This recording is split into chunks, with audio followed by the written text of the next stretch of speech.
The self-destruct sequence has been activated. Repeat, the self-destruct sequence has been activated.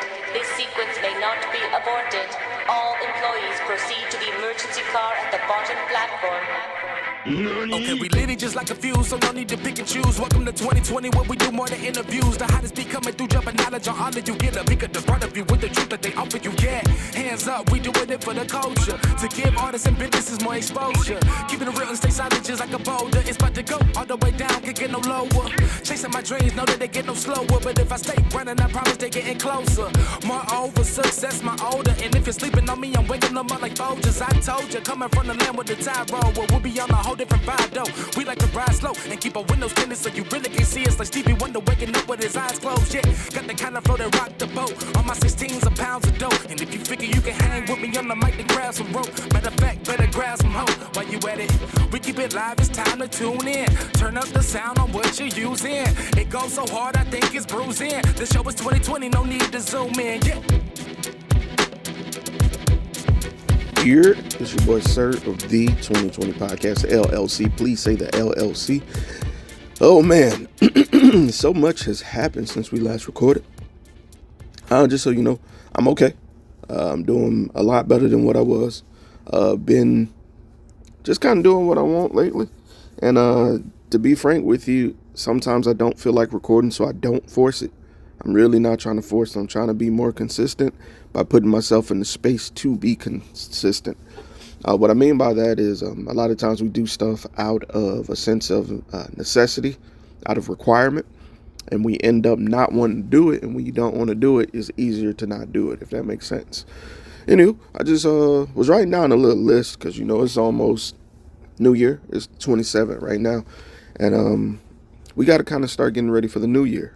Those of you that don't know, I do have a documentary I'm about to do called Reasons. It's going to be a mental health summit where I have 10 people, men and women, 2 separate sessions where we're going to just talk life, talk topics, just get our shit together. You know what I'm saying?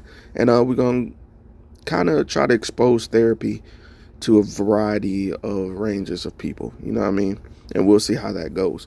But anyway, I'm not here to talk about that. What I'm here to talk about is what I'm going to do different in 2025, right? So I was writing down a little list, and I started to notice that it looked a little, I guess I'll say, stereotypical. Well, I'm going to tell you what I got. I got birthdays, all relationships, it is what it is, associates of my neutrals, doubts, Mobile's sense of community, blocking people, and undoing anxiety within me, right? So let's start with birthdays. Let me explain what I mean.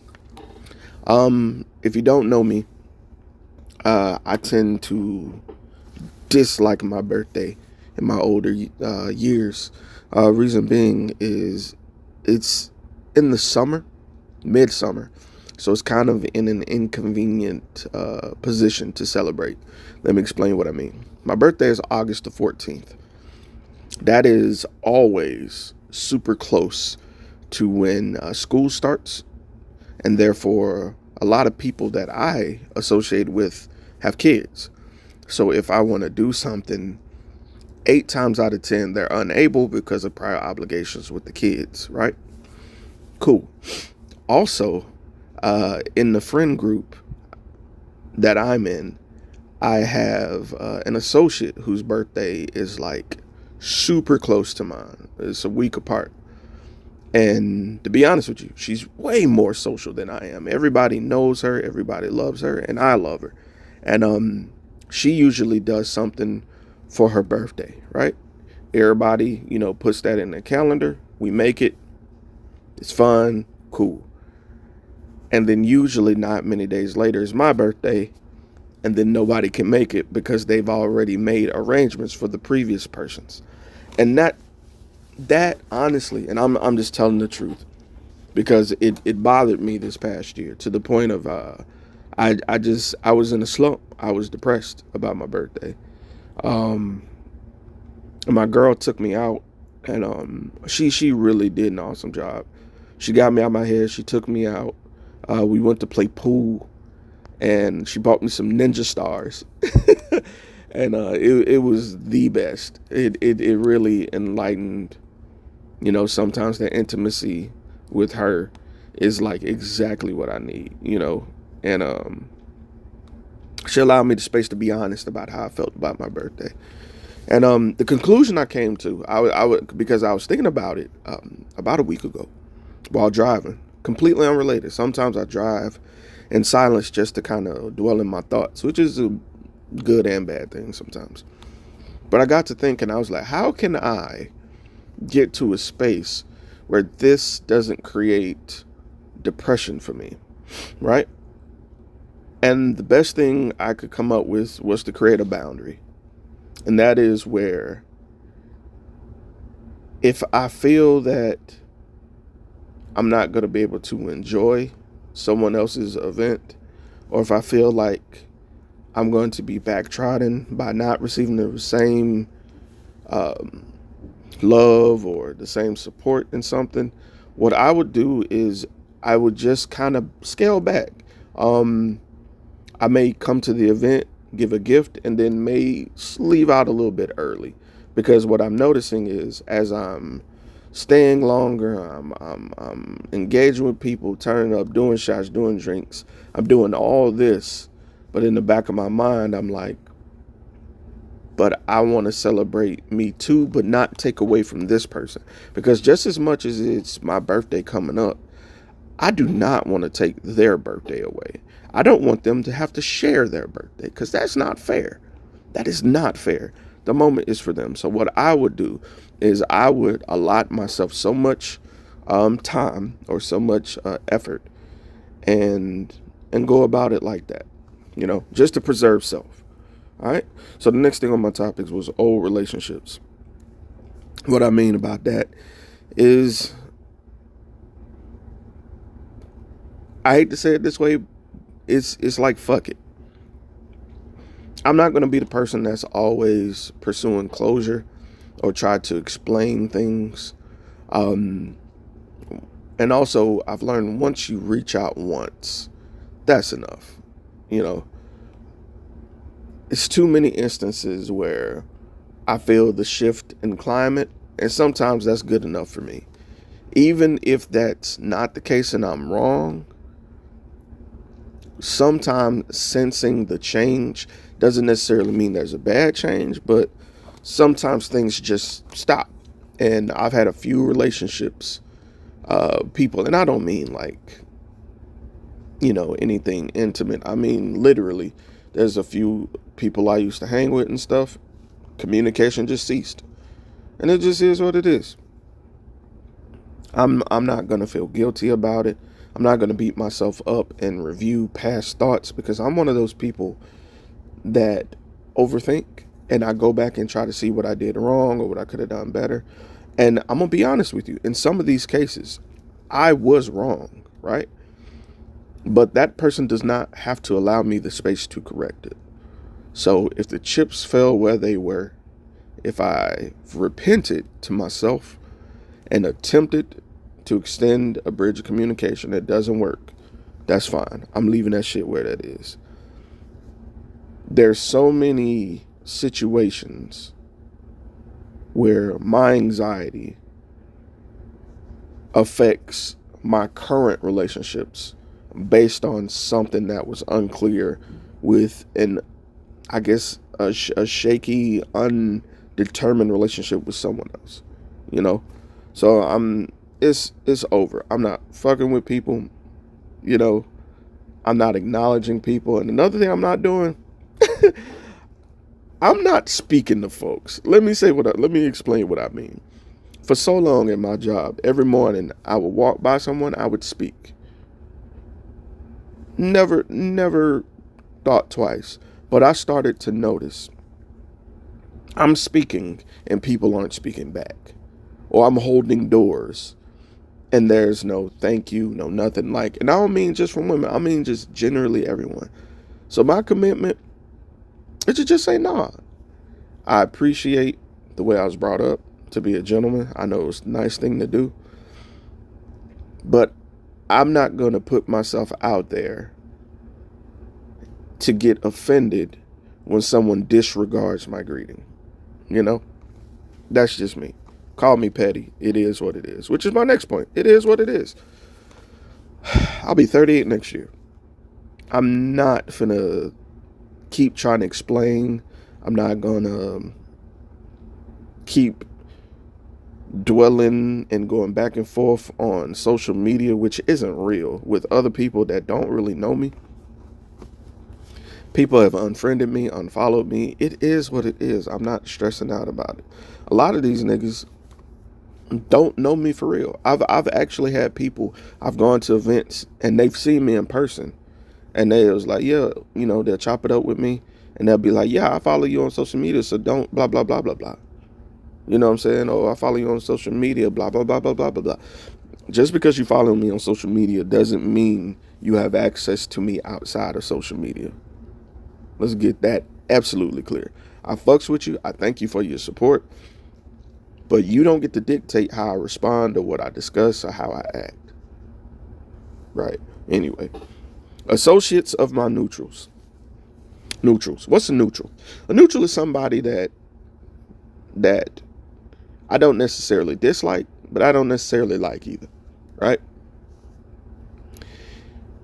If me and this person is neutral, we don't have nothing for, and you're a mutual associate, I'm going to handle you accordingly, right? I'm not going to give you a lot of information. I'm not going to give you my thoughts on the person. I'm not going to listen to anything regarding that other person, because tracers work both ways. And what I mean by that is items that listen in on people's conversations can work both ways. So as if I give you my thoughts and opinions on somebody, are you getting their thoughts and opinions on me? I'm not fucking with that. I'm not. And this sounds like, you know, at first listen, oh, this is what, you know, females do. Nah, niggas do this a lot. Niggas do this shit a lot, especially when they feel slighted. Next, doubts. I'm done. I'm him. I'm getting better at this videography shit. I'm getting back in my editing. Kind of, sort of delving back into my writing. Speaking, I'm getting better. I know it doesn't sound like it here, but I'm not in my setup. I'm at work doing this. Imagine that. And I'm just done second guessing myself. I've had so many people come to me and invite me or ask me or, you know, to be part of stuff or get my advice on stuff. And that's because I'm seen as a peer in fields, you know. So I'm done doubting. Mobile's sense of community. What I meant by that is, it's trash. I'm going to be honest with you. I fuck with my city, but it's so cliquish. It's extremely cliquish. And there's this mean guys and mean girls group thing going on. Is where, and I'm going to be honest, is in the black community, where there's groups and cliques that try to gatekeep, I guess, networking, I guess you could say. And is getting bad. I'm noticing it's affecting businesses because people are having events and people aren't supporting them. And what's interesting is they'll have these quote unquote brunches, and I'm noticing it's nothing but mean girls and mean guys there, right? It's really weird. So I'm gonna be reaching out outside the city, because I'm noticing so many people have to go and stretch their legs beyond the city. And I don't necessarily mean move, but I mean like do their work in other cities and come back, you know, to get what they feel is due to them. Even with artists, you know, people talk about, oh, folks always talking about they leave Mobile and leave Mobile. You know, when you come back, make sure you're equally loud. Well, look at all the people that's no longer here. Flo Milli ain't here no more. Young Blue ain't here no more. You know, it's a reason. You have to go and expand beyond your usual circles, man. Blocking people. Man, my block game has been strong these last few weeks. To all you niggas that's putting porn in the comment section, to all you niggas that's putting snuff films in the comment sections, to all of you that are just sharing that goddamn pajama story just for the sake of engagement, I'm blocking you. To all of you that have a problem with my take on what's that lady who said the N-word when her son was killed, to all of you that had something to say about that, bruh, this is social media. People can say what they want, true, but I ain't got to see it. I'm just gonna block you. Like it's I'm not gonna allow you to stress me. I'm not gonna keep going back and forth with you once I see it's no longer a dialogue. If you want to go argue with somebody, argue with your baby mama or your baby daddy. Go argue with your mama. I'm not finna argue with you and get into tongue wrestling and shit over something that really don't benefit me, because I can debate all day. We can healthily debate all day. In fact, if you notice, those are the posts that I go and engage on. I'll post a topic or post a picture and my thoughts, and people will disagree and we will hash it out. I love that. That's what I'm trying to advocate. But niggas is not getting it. Undoing anxiety within me.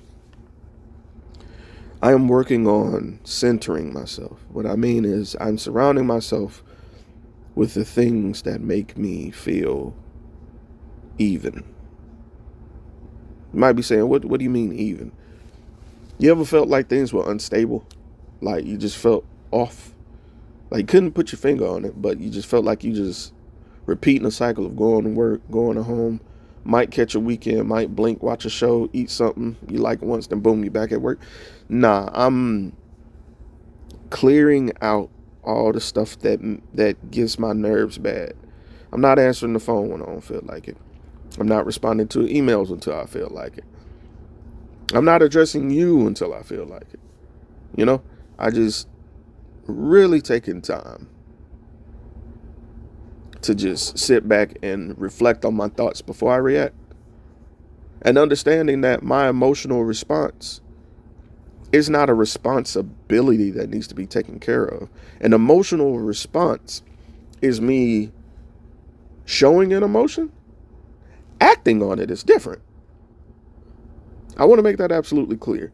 My emotional response of either getting angry, being sad, or being upset, depressed, indifferent, those are emotional reactions. You will not get mad at me for those. Now, if I act on those, by all means, hold me accountable. Even if it's a high tension situation, hold me accountable. I may apologize. I may come to you and try to explain my rationale or explain how unrational it was, or irrational, excuse me. But just understand that I am doing the work to understand what emotional intelligence is, and I won't allow y'all to manipulate it just by, semantics, Anywho, those are my big things going into 2025. I'm also going to be graduating. Yeah.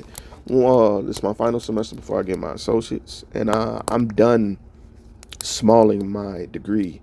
I'm around a lot of people who have masters, doctorates, or their bachelors, and a lot of times I say I'm about to graduate, and they even ask me, "Oh, you're getting your master's?" And I would get offended, but then I realized, wow, that's a compliment. Like that's a legitimate compliment. I had to change the way I looked at it, because I was embarrassed that I was getting my associates. Yeah, I'm 37 getting associates, was embarrassed. But now I realize that people think so highly of me, they think I could get my master's. Had to look at the way I approach that. But anyway, I challenge you to create your list, check it twice, come to your conclusions, realize what you're going to do differently this year. And if I don't tell you anything else, just remember, I appreciate you. I love you. Continue on this journey. Don't give up, bro. Don't give up, man. It's so much more out there. You got to maximize every moment you can get. Really do. Go out and get it. It may be a long ways off, but just standing there is not going to get it for you. Keep getting closer to it. Whatever it may be, man. Just work at it. So many things are daunting but doable. In different points of your life, different things seem to be different levels of difficult. Think about a test or an exam or a trial that you went through that you didn't think you could make it through, but you did. And you're on the other side and you lived to tell the tale. Hell, you probably told the tale. You know what I'm saying? How many things have you conquered already? How many things have you failed already? I guarantee you have more W's than L's. Anyway, reflect on that. I'll be back. I was going to say this week, but I can't even promise you that. I'll be back when I'll be back. I hope you have an amazing day. And like my brother say, I hope everything goes your way. Stay lit.